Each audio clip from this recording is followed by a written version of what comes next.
The CEO's wife wants to keep our marriage secret. I left with my daughter to fulfill her. Everyone laughed at me, a single father, daring to pursue the CEO, but no one knew that I had already been secretly married to her for 8 years, until my daughter was bullied at school, and the CEO wife still chose to turn a blind eye. Going for a candlelit dinner with her male secretary, I decided to leave with my daughter to fulfill her love, but later, the once proud woman begged us to come back. Chapter 1. As soon as I received the call from the school, I rushed over, only to find my daughter, Camila, standing alone in the corner, looking lonely and aggrieved as the victim. On the other hand, the parents of the other bullies had already gathered, happily chatting as a family. I felt nothing but guilt. Sorry, Camila, Daddy's late. The moment Camila saw me, she rushed into my arms, and after a while, she looked up, her eyes subconsciously scanning the surroundings. She didn't say anything, but I knew she was waiting for her mother. On my way over, I called and texted Veronica, but she had blocked me everywhere. I couldn't reach her at all. Today, it seemed,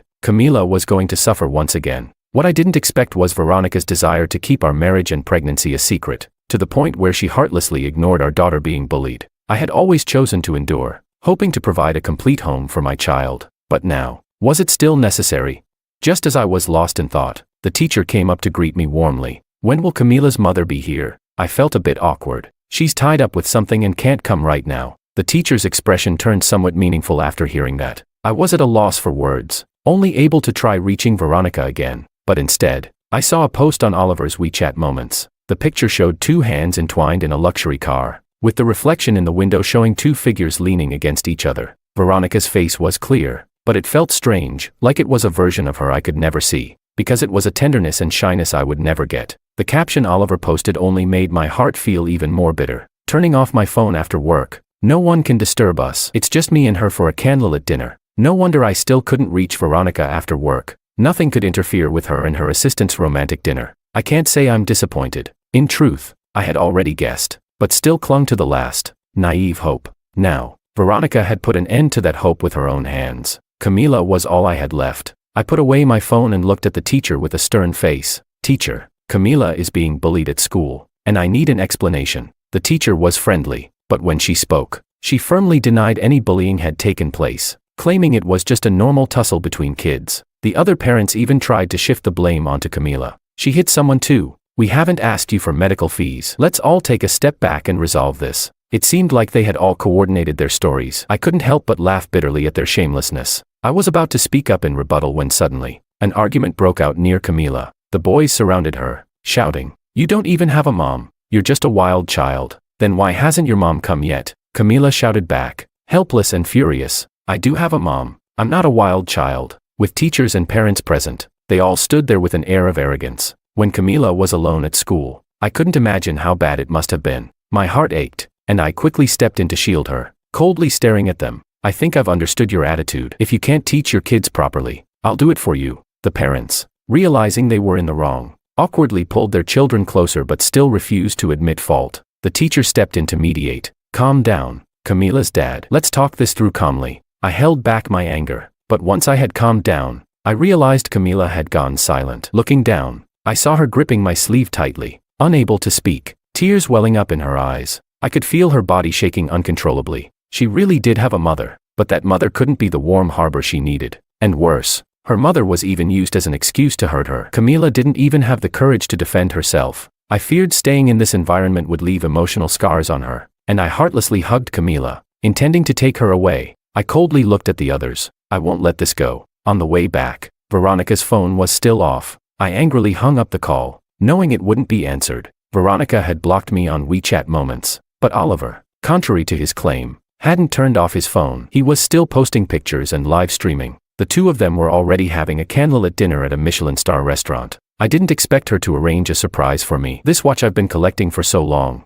and she noticed. "It's so thoughtful. I love it." Oliver posted a picture of a luxury watch worth 200,000 yuan. The watch itself was eye-catching, but the background of the photo was even more so. Oliver was hugging Veronica, his hand wearing the watch placed on her low-cut dress at her chest. It was the perfect blend of an expensive watch and a beautiful woman, seductive and extravagant. I glanced at Camila sitting beside me. She was silent, her mood downcast, no longer the lively girl she once was. For all these years, I had held on because of Camila, but I was wrong. Maintaining this dysfunctional family was doing nothing but harm to her. I had to take her away. Chapter 2. After making up my mind, I looked down at Camila and asked, "Are you unhappy at this school? After everything's settled, how about we move to a new place?" Camila looked at me with confusion, then nodded, her face finally showing a hint of a smile. But she didn't know that when I said move to a new place, it wasn't just about changing schools. It was already 8 p.m., and Veronica still hadn't come home. "Good night, Daddy."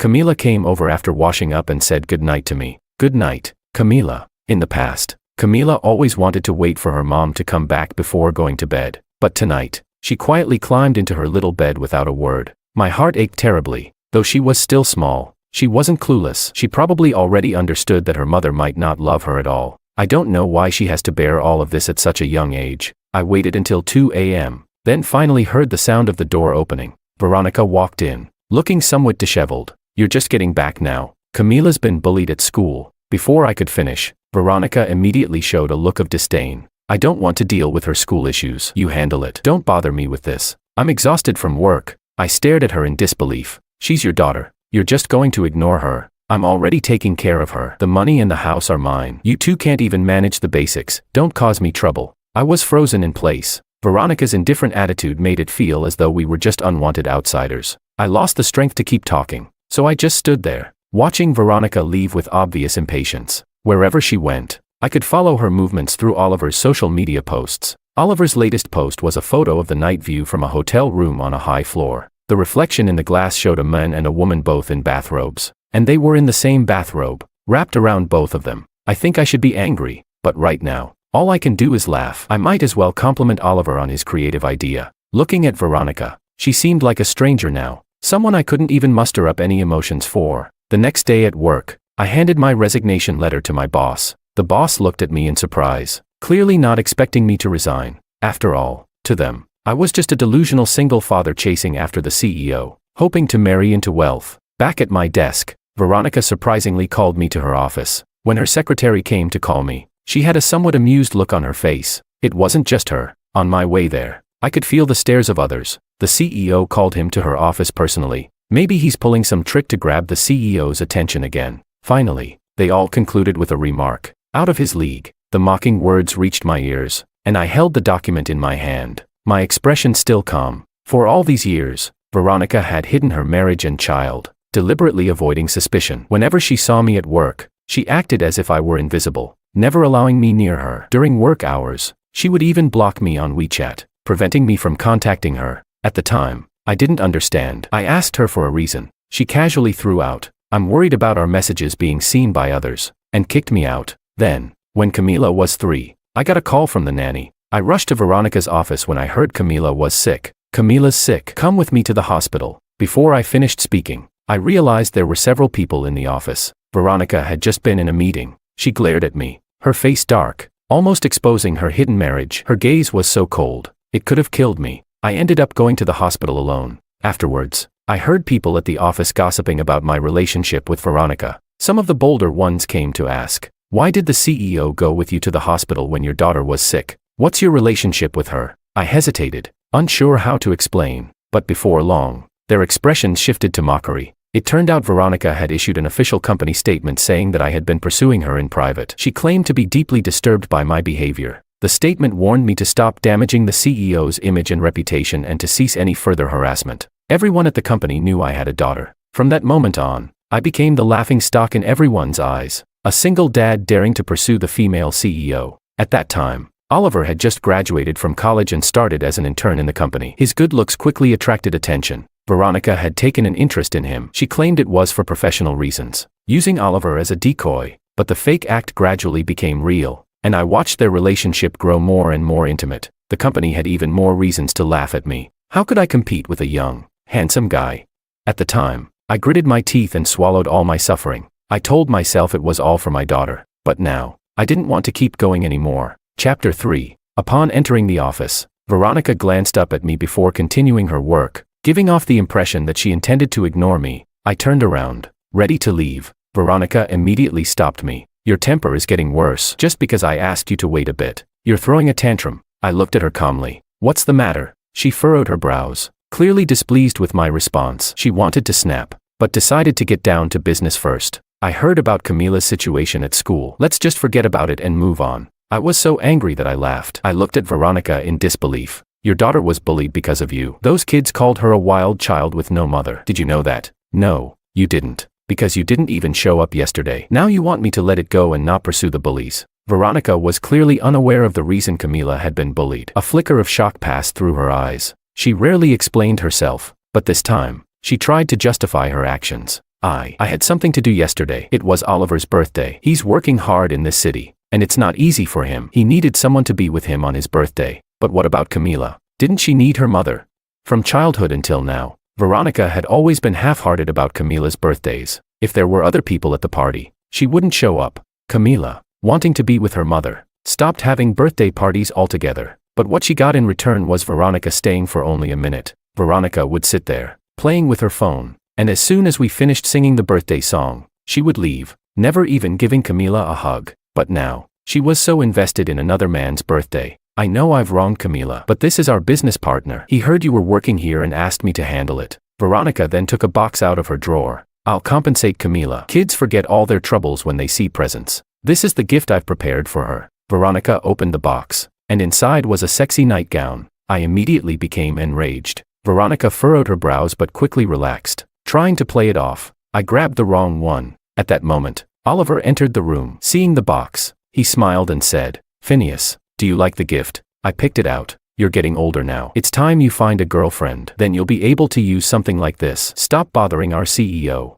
I didn't say anything, just stared at Veronica. She cleared her throat uncomfortably. I was supposed to get a gift for Phineas's daughter, not for him. What does he have to do with me? Veronica still saw me as invisible, even worried that Oliver might misunderstand. Oliver, upon hearing this, smiled more sincerely and took another box out of his pocket. "Oh, I actually brought 2 gifts, but I forgot one." He opened the box, revealing a butterfly-shaped hairpin, a perfectly normal gift for a child. As for the other gift, it was a challenge from Oliver to me. Veronica understood, but she chose to indulge him. She looked at Oliver with a mix of affection and helplessness. "You're always so forgetful." "I can't help it. I lose things all the time. I've lost my house keys so many times. Luckily you're here." I watched as they began to flirt in front of me. I handed Veronica the document I was holding, trying to keep things professional. "This document needs your signature." Veronica finally snapped out of it and looked at me. "What is it?" "The previous file needs to be filed. Just need your signature." This was a standard procedure, though it shouldn't have been my job to bring it. I figured I might as well do it now. With Oliver standing nearby, Veronica's mind was elsewhere. She casually signed the document. "Okay, you can leave now. I'll make it up to your daughter." She wanted me to leave quickly. I understood the hint and left without taking the hairpin. I knew that her promise to compensate Camila was just empty words, but at least I had successfully taken something with me. Looking at the divorce agreement I had in my hand, now signed, I felt a huge weight lifted from my chest. The final stages of the resignation process were almost done, and I had some unused vacation days, which I decided to take. That awful school no longer mattered. I decided to take Camila on a trip instead. Camila, who had been showing signs of depression, finally started to smile again with my company. That gave me some peace of mind. The offer from the overseas company had already come through, but I still didn't know how to explain the divorce to Camila. Once everything was settled, that's when I'd truly be at ease. I heard the amusement park was having a float parade event. I took Camila, who was dressed up as a little princess, and we were among the first to enter the park. While waiting, we enjoyed almost every ride in the park. Kids have so much energy. She almost wore me out. Fortunately, the parade started, and it captured her attention. Oliver's here. But to my surprise, Veronica and her crew were at the park the same day, and they had chosen the same viewing spot. When Veronica saw Camila and me, she panicked for a moment before frowning, signaling me with her eyes to leave. Camila didn't understand adult matters, though she was a bit hurt earlier. Seeing her mother still brought her joy. She reached out her hand to grab Veronica's. Veronica reacted violently, slapping Camila's hand away. She didn't hold back, and Camila almost fell to the ground. I quickly stepped forward to catch her, preventing her from getting hurt. Veronica hesitated for a moment, but then firmly turned and walked away with Oliver. Camila's eyes grew dimmer as she watched Veronica leave. She softly asked me, "Daddy, does Mom not want me anymore?" The parade had already started. The streets were lined with excited spectators, one after another. Animated themed floats rolled by, with performers in colorful costumes waving to the crowd. But Camila and I had lost all interest. I crouched down, looking into Camila's sad eyes. I spoke clearly, word by word. "Camila, not all mothers are good mothers. It's not your fault. Daddy plans to take us somewhere completely different from a city. You'll meet new things and make new friends. Would you like to come with Daddy? Camila nodded vigorously. As long as I'm with Daddy, it's okay. With the applause and cheers around us, I hugged Camila tightly. I was saying it to her, but also to myself. We're going to a brand new life. Chapter 4. Not far away, Veronica and Oliver found a new spot, but Veronica seemed a little distracted. Had she been too harsh earlier? She still hadn't made good on her promise to compensate for the previous incident. She anxiously looked over at the spot where Camila and I had been sitting earlier, as if she could still see the backs of the two of us leaving. A sense of panic suddenly surged in Veronica's heart, as if something was slipping away from her. Without thinking, she instinctively wanted to chase after us. Veronica, what's wrong? Where are you going? She was about to move, but Oliver's voice stopped her. Veronica snapped out of it. What was she about to do?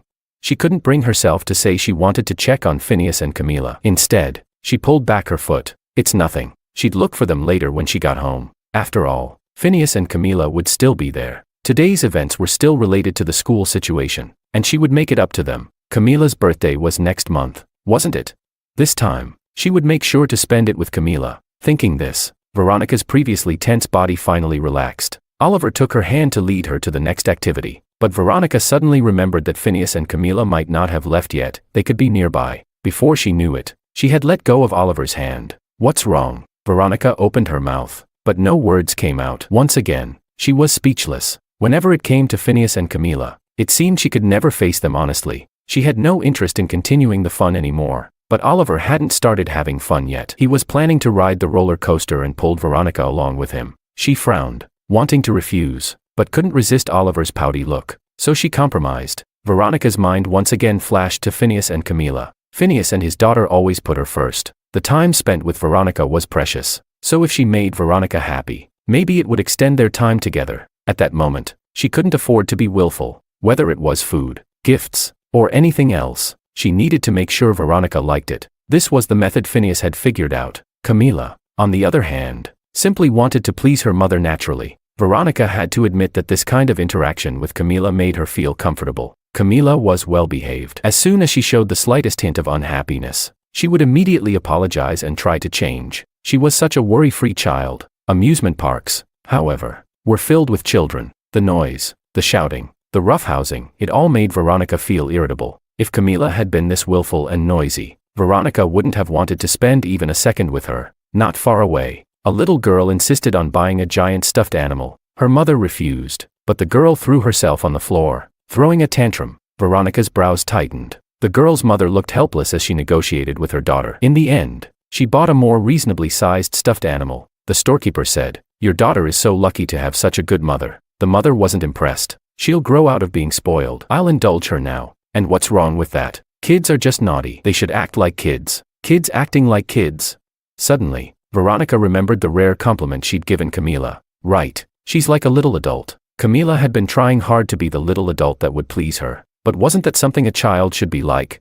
Camila didn't act this way around Phineas. The whole afternoon, Veronica's mind was consumed by thoughts of Camila and Phineas, and by the time the day was over, she was lost in her thoughts. Oliver, feeling somewhat disappointed, said, "You're here to have fun, but you've been daydreaming the whole time." "I haven't had enough fun. You owe me. I saw a pair of sneakers I like. I'll send you the link. Buy them for me." Spoiled, childish. A few words jumped into Veronica's mind. So it wasn't that she couldn't tolerate these qualities. It was just that the person was different.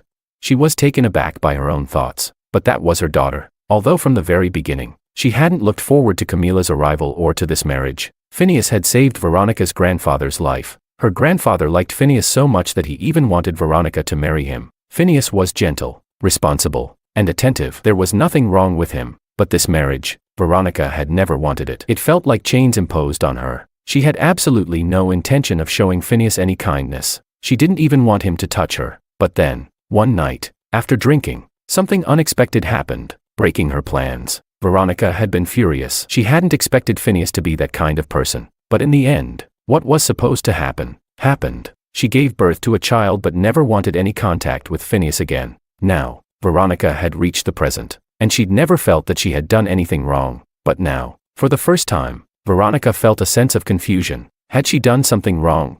Before leaving the amusement park, Veronica bought the largest stuffed animal in the store. Oliver naturally assumed it was a compensation gift for him. and his face immediately showed dissatisfaction. I'm not a child anymore. I came to the amusement park just to join the fun. I don't want this cheap stuffed animal. I want those sneakers. If you don't buy them, I won't talk to you. Veronica furrowed her brows, feeling a bit stung by Oliver's words. Chapter 5. If Veronica were to reflect on what she had done wrong, it was probably that she had indulged Oliver too much. That's why he was so bold and carefree in front of her. But today, Veronica simply didn't have the energy to deal with him. So she went ahead and bought Oliver the pair of sneakers worth $100,000. Then, she arranged for a courier to send the stuffed animal to their home. Would Camila like it?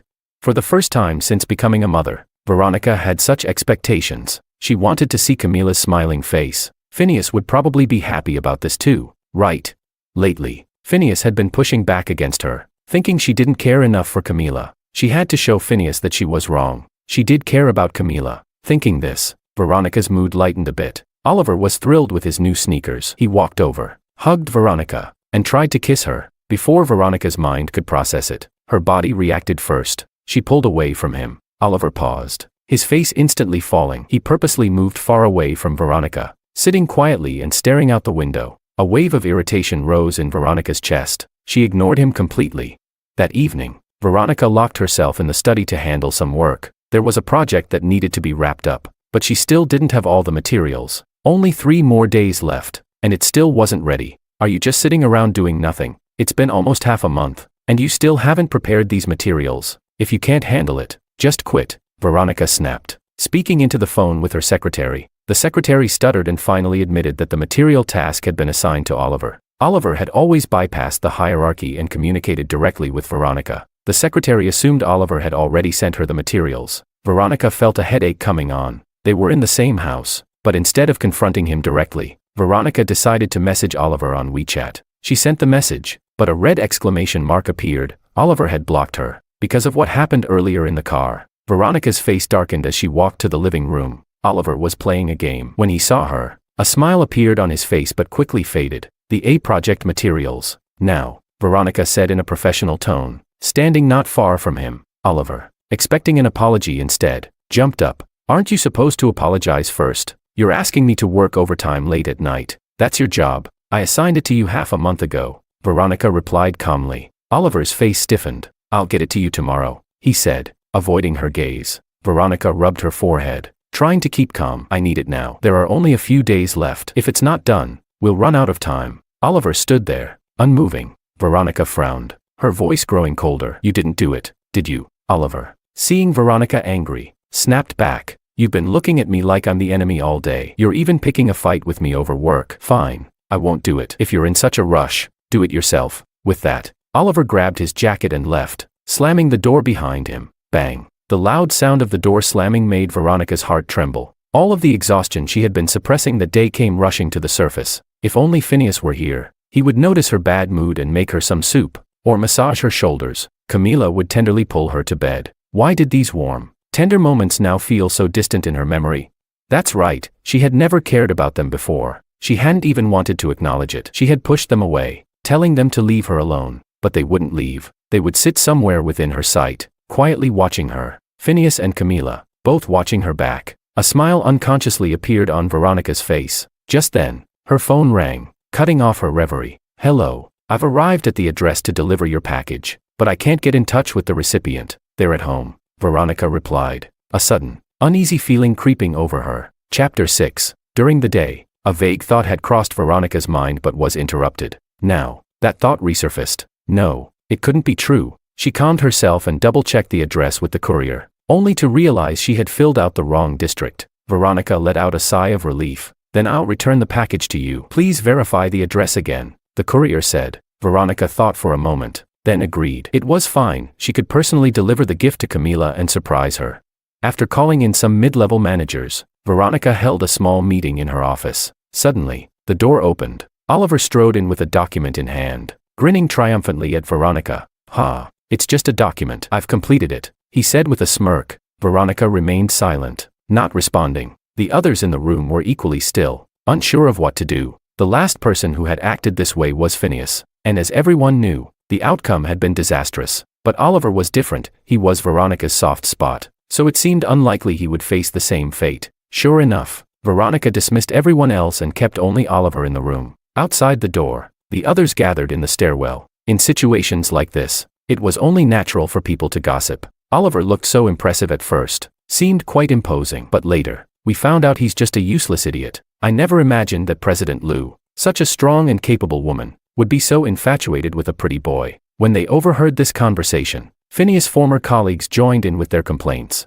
Honestly, if President Lou had stayed with Phineas, things would have turned out better. Phineas wouldn't have left. At least his work ability was undeniable. He could do the work of 3 people on his own. Now that he's left, I've had to delegate his tasks to others, but they can't handle it. I realize now that the tough jobs were always left to Phineas. I need to find someone else now. One person reminisced. Did Phineas ever do anything outrageous? He always seemed so composed. But once someone who had been criticized left a place where their departure affected others, people began to feel more sympathetic, especially when they realized that the person who had been mocked and ridiculed might not have been as bad as everyone had said. They started sharing their thoughts. People said he was chasing President Lou, but before he barged into the office, there was no sign of him being that kind of person. I've noticed him. He's quite upright. Could it be that he angered President Lou privately and got revenge on him? When Phineas burst into the office, it didn't seem like someone pursuing President Lou. His words sounded more like, everyone thought of the word but no one dared to say it out loud. They had all been through enough in their careers to recognize certain things.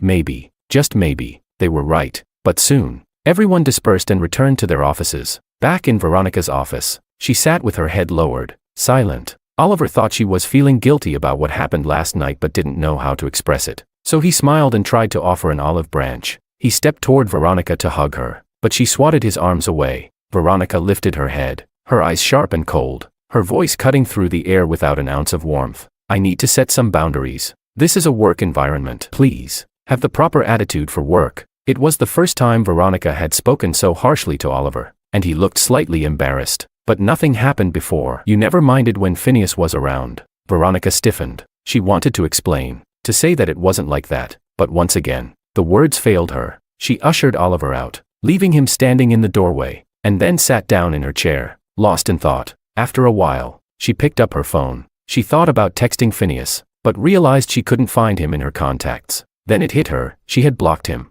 Veronica unblocked Phineas, and after a moment of hesitation, typed out a message. I'll be home for dinner tonight. I brought a gift for Camila. She sent the message, but the familiar red exclamation mark appeared. Veronica instinctively wanted to explode in anger, but then she stopped herself and thought, why was it okay for her, and for Oliver, but not for Phineas? Perhaps it was because Phineas had always quietly accepted everything, so Veronica had taken away his right to act selfishly. For the first time, Veronica realized that she should be the one to take the initiative to compromise. Phineas wasn't actually that bad. Her phone suddenly rang. It was from the business partner who had bullied Camila's son. Veronica felt a pang of guilt for Camila, but the adult world was complicated. Even if she hated it, she had to endure it. Veronica had to adhere to these agreements. She picked up the phone, and the furious voice on the other end immediately blasted her. Phineas from your company is outrageous. Not only did he report the school, but now he's reported our company. Didn't you say you'd handle it? Now he's coming after us again. You'd better explain yourself. As she listened to the tone of the person on the other side, Veronica's anger began to boil. How could they act so self-righteous after bullying her daughter, Camila? How much had Camila suffered at school? Veronica couldn't help but feel a pang of sorrow for Camila. If she could, she would want them to pay for what they had done. But on the phone, she forced herself to keep a polite smile, still trying to appease the person on the other end. After all, the project couldn't be lost. The company's financial situation was far from good. It was on the verge of collapse. That's why her mood had been so foul lately, and why she had been dragging Oliver out with her. It was all a distraction. When the call ended, Veronica immediately ordered her secretary to bring Phineas to her office. She hadn't expected him to go against her wishes. He had become bolder. After a brief silence, the secretary spoke up. President Lou, Phineas has resigned. Chapter 7. Veronica's mind went blank, and it took a while before she found her voice again. Why wasn't I informed? As soon as the words left her mouth, she realized something was off. The departure of an ordinary employee didn't require informing the CEO. It was nothing more than a typical personnel change. It was just one of the least noticeable employees, perhaps even the one who had been mocked as the company's lowest tier. Her mind involuntarily recalled the phone call from the courier last night. Veronica suddenly stood up, but before she could steady herself, she stumbled toward the door. The secretary saw her nearly staggering and became concerned. President Lou, are you okay? Veronica didn't answer, and frantically pressed the elevator button. Only one thought was racing through her mind. It couldn't be. They couldn't have left her. Veronica drove recklessly, finally arriving at her familiar home. But when she stood at the door, she hesitated. Her mind was stopping her, telling her not to face the truth of what awaited her behind the door. But Veronica still stiffly opened it. The more than 500 square meter luxury apartment was spacious enough, but it was people who made a house a home. And now, that warmth was gone. Veronica looked at the spotless house, devoid of any traces of life. Like the most orderly model home, it could no longer be called a home. On the table, there was a conspicuous document. Her hands trembled as she opened it. The divorce agreement stared back at her in bold letters. Veronica lost her strength and collapsed onto the floor. She had lost her family overseas. Everything was different now. When I first arrived here, I was a bit flustered. After reporting to the company, I met my leader, Marco. He was also a single dad, and we immediately connected. He kindly recommended a house for me to rent. Most importantly, he also helped me get Camila into school. Things are different here compared to back home. The school requires recommendation letters and all sorts of complex procedures. I was sweating bullets. Thankfully, everything went smoothly. Camila loved the life here. She was curious about everything, but occasionally, she would stare blankly at families walking by, perfectly synchronized. Indeed, children still miss their mothers. I felt a pang of guilt. Was it wrong to sever Camila's connection with Veronica like this? But then, Camila suddenly turned to me and said, "Dad, can I have that Barbie doll? I see all the other girls have one." I couldn't help but laugh and cry at the same time. "Wait until I have a day off, and I'll take you to buy it. Your birthday is next week. I'll buy you anything you want. And I want an Elsa princess dress." Camila boldly made her wish. I waved my hand in approval. "You have the best dad in the world." Camila happily jumped into my arms and cuddled. She seemed even more cheerful here than she was back home. The pressure from the family environment back there had certainly affected her. To some extent, children are never as naive and unaware as parents believe them to be. They are always experiencing the world in their own way. I pulled Camila onto my lap. "Camila, if anything makes you upset, you must tell me. If you miss your mom." Before I could finish, Camila shook her head and interrupted me. "I like living like this with you, Dad." I could tell from her tone that there was no hesitation or forced feeling. At that moment, my heart finally felt at ease. Chapter 8, Life Abroad, though unfamiliar at first, had begun to take on a sense of order. Camila's birthday had arrived.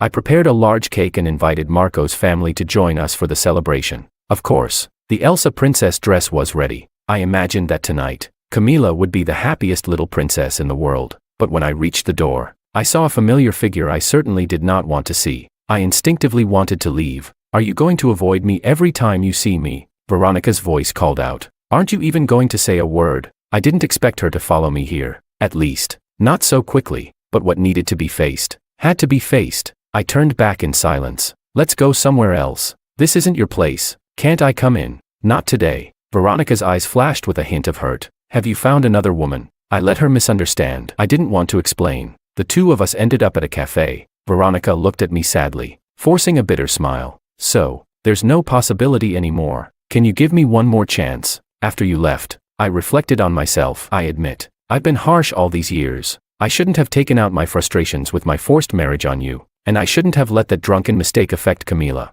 I looked at her calmly. "If I had known from the start that this marriage was forced for you, I wouldn't have married you. As for that night, it was you who invited me. I thought we were finally reconciling, but instead, it just led us deeper into the abyss." Veronica lowered her head, almost overcome with pain. "I'm sorry, I only realize this now. Can you give me one more chance? Camila needs her mother. Let me learn to be a good mom again. Let me prove that I love her." I shook my head, my tone cold. "If you want to see Camila, as long as she agrees, I won't stop you. As for anything else, don't bring it up again. I have to leave now." "So, today is that woman's birthday. Is that why you're in such a hurry to see her?" Veronica bit her lip, unwilling to let go, staring at me with resentment. I couldn't help but laugh mockingly. "Don't you want to prove you're a good mom? Today is Camila's birthday, and you've already forgotten." Veronica's face turned pale instantly. She opened her mouth, but no words came out. I simply walked out of the cafe, not bothering to look back. The birthday girl, Camila, had one wish for the day, that her father would be happy. She wished that all children in the world could be with the ones they loved. The birthday girl's wish was the most important. "Dad, be happy. Always be with Camila." "Yay." Camila cheered and raised her hands. Marco's son didn't understand, but raised his hand too. Everyone was getting ready to share the cake. The room was filled with noise, laughter, and joy. Suddenly, the doorbell rang, but no sound followed. Marco signaled if I wanted to check. I shook my head. Happiness was the most important thing today. Anything unpleasant could wait. Epilogue. Veronica's company collapsed. The project fund suddenly became unmanageable, and it was discovered that Oliver had embezzled company money to buy himself a car, even using Veronica's name to do so. This nearly got Veronica imprisoned. But even after Oliver was arrested, Veronica didn't feel any satisfaction. If only she hadn't tried to use Oliver to keep Phineas away from her in the first place. But once things had happened, there was no room for regret. Meanwhile, Camila and I were about to go skiing when we received the news, because Elsa was supposed to live in a world of snow and ice. Now, Camila seemed like a carefree child again, and my work had been going smoothly. Everything in life was improving. Here's to happiness.